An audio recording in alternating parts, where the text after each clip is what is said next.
Hold on tight. If you're experiencing dizziness or vertigo after battling long COVID, this video is your lifeline. Over the next few minutes, we'll dive into the world of long COVID symptoms and how to find stability again. Hello and welcome to this growing community of people who are ready to end their weird mystery symptoms with food, supplements, and lifestyle medicine. I am Carrie Bailey, your functional nutritionist.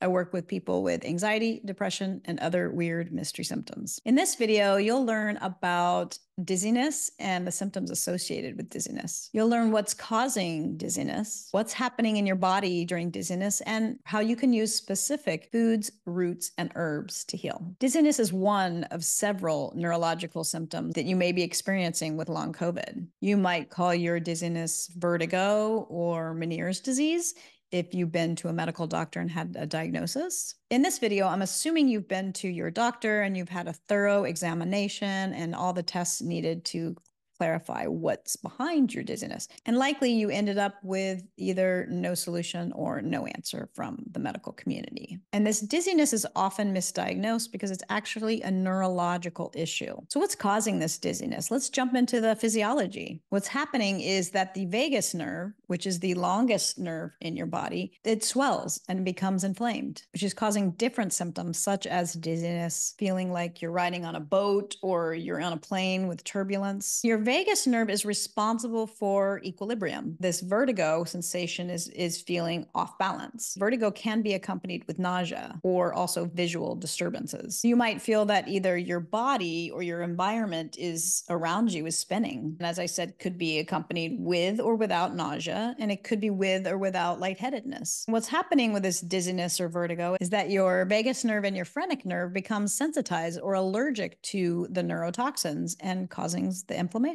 And this causes you to feel like you're spinning or this disconcerting balance issues. When the vagus nerve swells like this, it can cause a tightness in your neck and in your chest. Since the nerve runs from your cranium down through either side of your vertebrae and then branches off into your organs, there can be inflammation even at the base of your brain. This inflammation could be so mild that it's not even picked up by an MRI or a CT scan. This brain inflammation could be compounding your balance issues. It could go as far as giving you chronic balance issues, where you feel like you're constantly on a moving boat or boarding an airplane that is always in the turbulent landing phase. I encourage you to follow your inner knowing, follow your inner guidance system with the information I provide, because the information I provide is general in nature and it may not be specific to you. When a client comes to me complaining of dizziness, I'm going to ask a lot of questions so I can really understand it, and understand all the signs and symptoms associated with it. I want to know, is it with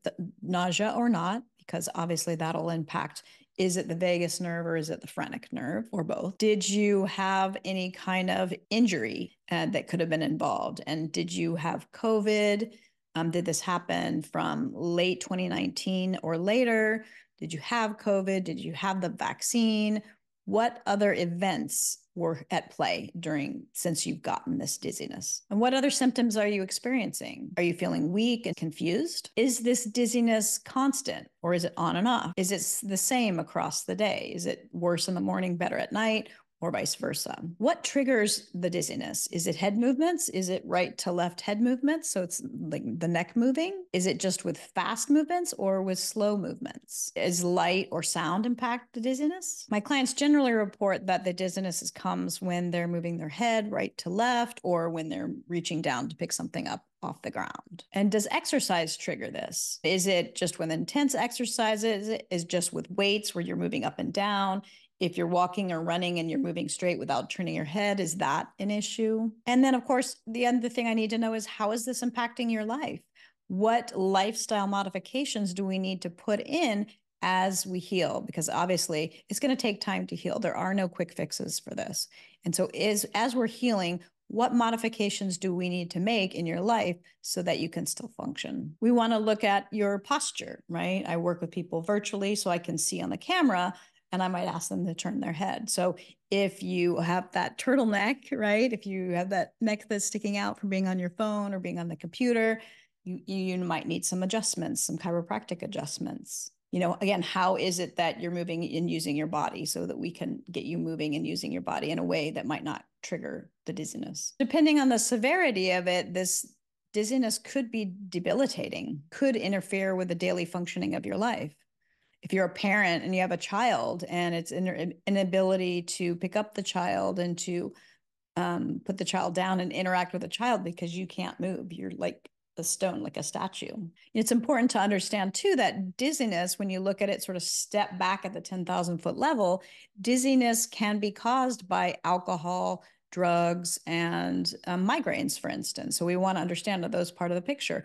Are you drinking alcohol? Is there alcohol in any of your, are you consuming it somehow inadvertently in supplements or something like that? And also, what medications are you on? When did you start those?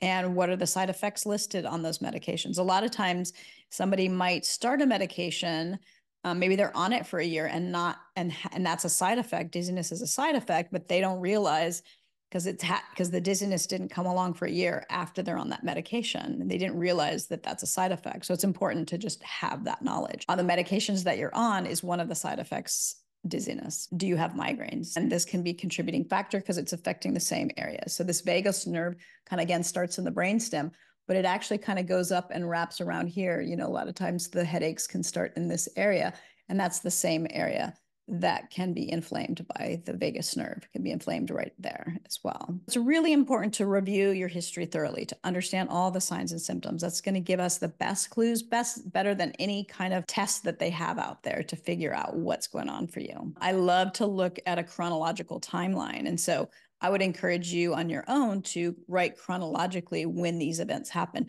When did you get COVID? When did you get vaccine? When did the dizziness start? When did it get worse? And just on a calendar timeline, write down when these things started. So you'll know obviously that this was triggered by long COVID if it started like late 2019 or later, right? Because some people were still getting COVID as early as 2019. Maybe you had little hints of dizziness earlier in your life and it just got worse after COVID. And maybe COVID was just a trigger. Sometimes people ask me, could the vaccine trigger this dizziness? And I say, yes. I mean, again, look at your history, write down all your chronological. Did you have the vaccine? Did you have COVID? Could you have inadvertently didn't even know you had COVID, had it so mild? And so then it might have been triggered by the vaccine. All right, let's jump into some foods to help us. So there are certain foods that are going to make your dizziness better and certain foods that are going to make your dizziness worse. I call the foods that are going to make your dizziness worse barriers to healing. For most of my clients, again, pulling out gluten, dairy, and eggs is a great first start. These foods can make inflammation worse. And with dizziness, I noticed that dairy isn't especially a problem. And I'm not sure if it's the mucus component of dairy or what's happening there. I've created a beautiful recovery guide to get you started on this journey for healing. I provide tips and tricks and recipes and everything you need to get you started on healing this dizziness, anxiety, and depression. I left a link in the description below and also in the comments, so check it out. The foods we want to bring in are things that are going to heal the vagus nerve, heal the inflammation. We also not only just want to dampen the inflammation, but once the inflammation is down, then we can start rebuilding and healing your nervous system, which is getting damaged by these neurotoxins, which come from viruses generally. So again, whether it came from COVID or whether it actually COVID triggered underlying virals like Epstein-Barr and shingles. The foods that I'm going to recommend are especially good for dizziness, but they're going to help all your symptoms. It's not like, it's going to just help dizziness. So one thing you can do is start the day with a smoothie, for breakfast, is have a smoothie with cherries, berries, and dates, and maybe some coconut water. Mix those all, blend those all together really well and drink them. That could be your breakfast. And again, all of those foods are really good for healing the vagus nerve and for dizziness. Parsley is one of my favorite herbs to bring in for dizziness. Now, parsley, you can make it a lot of different ways. You can juice it, drink down the shot of juice.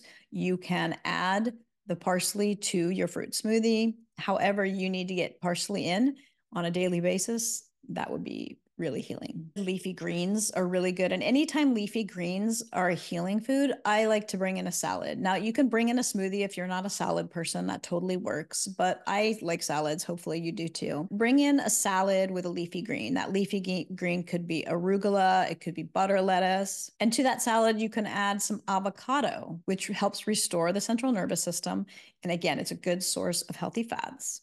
To that, you can add some red onion, some radish. And then to top it off, you want some kind of vinaigrette, vinegarless vinaigrette. I like to use parsley, ginger, and turmeric, really good for dizziness. What you can do with these foods is to make the dressing, you can just blend them and then pour them on your dressing. You can juice them and put them on the dressing. You can use ginger powder, turmeric powder instead if you don't have the fresh roots. And you can add a little bit of lemon, some garlic, some honey, and it can make a really delicious dressing for your salad. Licorice root is another really healing food for dizziness. I like this in a tea form. You can drink this anytime throughout the day. I like it especially in the morning if you have any kind of adrenal issues. But the two brands of teas that I like them because they're organic, they're clean, they don't have citric acid or other added ingredients, artificial or natural flavors, for instance. And these teas are from traditional medicinals, or Buddha teas also make some really nice licorice root tea. There are some great options that aren't related to food that could give you some relief. These are more of a temporary relief as we do the healing as you're healing from the dizziness.